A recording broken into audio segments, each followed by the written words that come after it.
教育庁とか教育委員会とお話をもう終わってるんですよ。私が聞いてる話だと、もうこうやって話してますよと。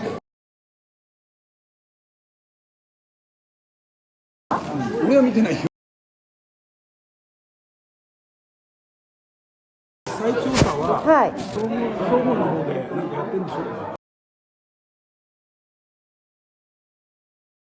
まだ報告を受けてません、再調査について。だから私はまだ聞いてない。だ